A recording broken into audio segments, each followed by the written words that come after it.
Bueno, en este vídeo os voy a presentar cómo realizar una actividad que se denomina la caza del tesoro. Pues es una actividad muy sencilla que utiliza Internet y consiste en una serie de preguntas y una lista de direcciones de páginas web donde los alumnos van a encontrar las respuestas a esas preguntas. En clase vamos a realizar el próximo día una caza del tesoro. Y la caza del tesoro la vamos a realizar para un tema que ya he seleccionado yo, que es la iniciación al tema de funciones para cuarto de la ESO. Lo primero que hay que hacer es definir los objetivos didácticos que queremos conseguir.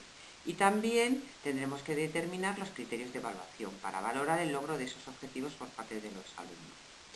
En esta diapositiva os presento los objetivos que yo he establecido.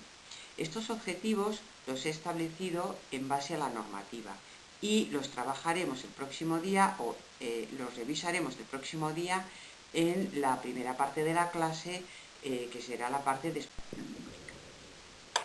La normativa que he utilizado para establecer estos objetivos es el Real Decreto 1105/2014, por el que se establece el currículo básico de la educación secundaria obligatoria y el bachillerato. Además, me he basado en el Decreto 48/2015 de 14 de mayo, por el que se establece para la Comunidad de Madrid el currículo de la educación secundaria obligatoria.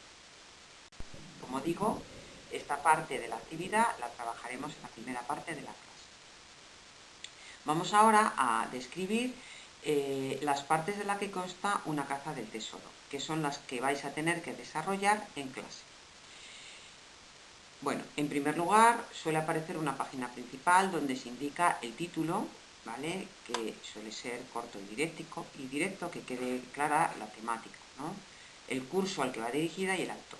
En nuestro caso, el título ya lo he elegido yo, es Introducción al análisis de funciones para cuarto. Los autores seréis vosotros. Bueno, a continuación aparece una pestaña, ¿vale?, que es la introducción. En la introducción se suele escribir un pequeño texto. Se trata de mostrar la actividad al alumno de forma atractiva y divertida, demostrando la utilidad que tiene, en este caso, las funciones para los intereses del estudiante. Es decir, podríamos plantear, por ejemplo, un problema que motiva a los alumnos y que se resuelva mediante una función, o buscar un vídeo que plantee las aplicaciones de las funciones en la vida real. A modo de ejemplo, yo he elaborado una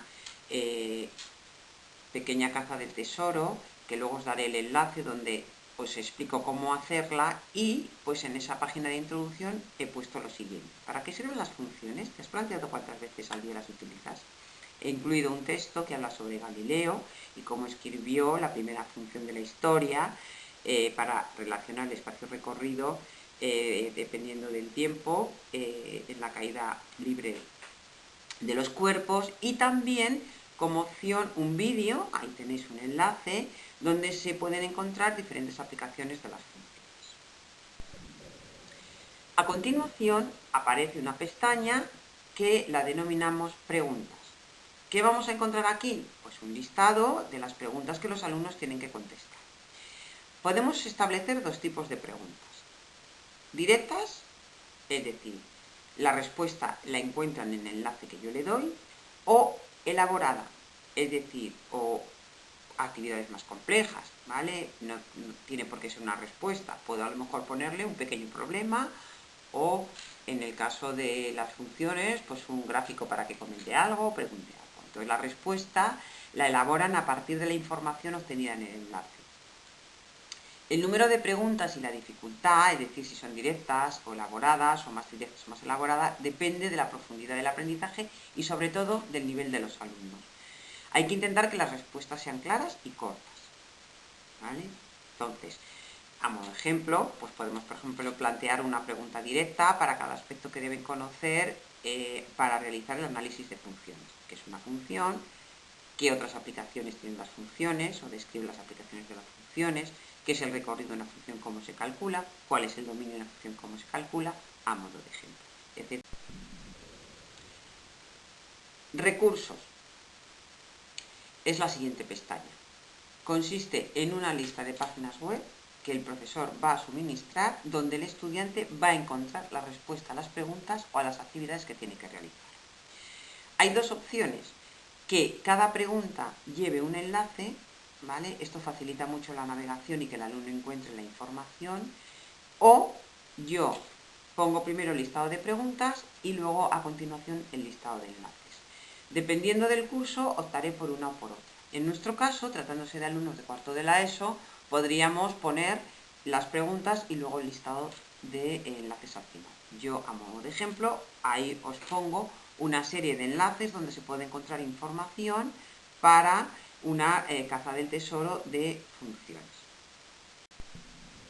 Por último, aparece una pestaña que es la gran pregunta. Entonces, se trata de incluir una pregunta final o global. La respuesta no la voy a encontrar en ninguna de las páginas que aparecen en recursos, sino que el alumno la va a elaborar a partir de lo que ha aprendido, buscando la respuesta a todas las preguntas anteriores. En nuestro caso, podríamos plantearle al alumno que hiciera el análisis de una función y que explicara cuál es el dominio, el recorrido, los intervalos de crecimiento y decrecimiento, máximos y mínimos. Por último, aparece una pestaña que es la evaluación. Se trata de describir de forma clara cómo vamos a evaluar lo que ha aprendido el alumno. La manera más sencilla es evaluar en función del producto final, ¿vale? Es decir, el alumno debe plantear evidencias, ¿vale?, de lo que ha aprendido, ¿vale? Entonces, es verdad que debemos reflexionar sobre los aspectos que queremos evaluar. Si queremos evaluar solamente la respuesta a las preguntas o además el trabajo en equipo, la originalidad, el manejo de la tecnología, etcétera, etcétera, ¿vale? Como es una actividad que vosotros vais a hacer en clase, al final de la actividad vais a generar un archivo que yo puedo copiar, pero que si queréis completar fuera de la clase me mandaréis por correo electrónico o a través del foro. Y la evaluación yo la voy a hacer de tres formas. Por un lado, durante el tiempo de realización de la actividad en clase, que será en grupo, ofreceré un feedback a cada uno de los grupos para orientaros en la medida de lo posible. Además, el profesor, ¿vale?, va a ofrecer feedback a cada grupo del informe que me presentéis. Lo corregiré y os lo mandaré a través del foro. Por último, al finalizar la actividad, que no será en la clase del jueves, sino la de la semana siguiente, porque esta actividad que vamos a hacer se va a desarrollar a lo largo de 2 horas, ¿vale?, vais a realizar un cuestionario de evaluación. Bueno, a veces se puede incluir una última pestaña, que son los créditos, donde se expresan los agradecimientos a todos los proveedores de los recursos que hemos utilizado, ya sean imágenes o páginas web, valorando de esta manera el trabajo de otros autores. La actividad, como ya he adelantado, la vamos a hacer en grupo, ¿vale? Entonces, cuando acabe la parte teórica de la clase, yo os explicaré brevemente cómo va a funcionar el trabajo de los grupos, estableceré los grupos de trabajo y, además, estableceré o explicaré que es importante que hagamos un reparto de tareas, ¿vale? Esto lo explicaré en clase el jueves. En este enlace lo que vais a encontrar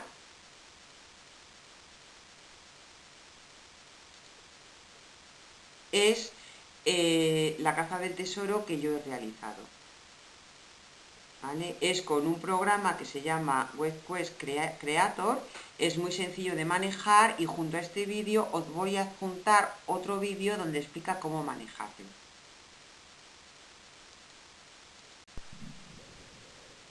Por último, os incluyo un ejemplo de una caza del tesoro realizada para alumnos de tercero de la ESO, titulada Arquitectura, Geometría y Realidad, donde se trabaja el cálculo de áreas de prismas y pirámides, acercando la geometría al mundo real, ¿vale? Este es el enlace para que, bueno, si os apetece y tenéis interés, os metáis y cotilleéis, ¿vale? Está hecha con Google Site, con un programa diferente al que yo os he planteado anteriormente, pero que también pues, nos sirve para hacer cazas del tesoro. En esta diapositiva únicamente os explica lo que aparece en la página inicial, en la introducción, en la página de preguntas y en la gran pregunta.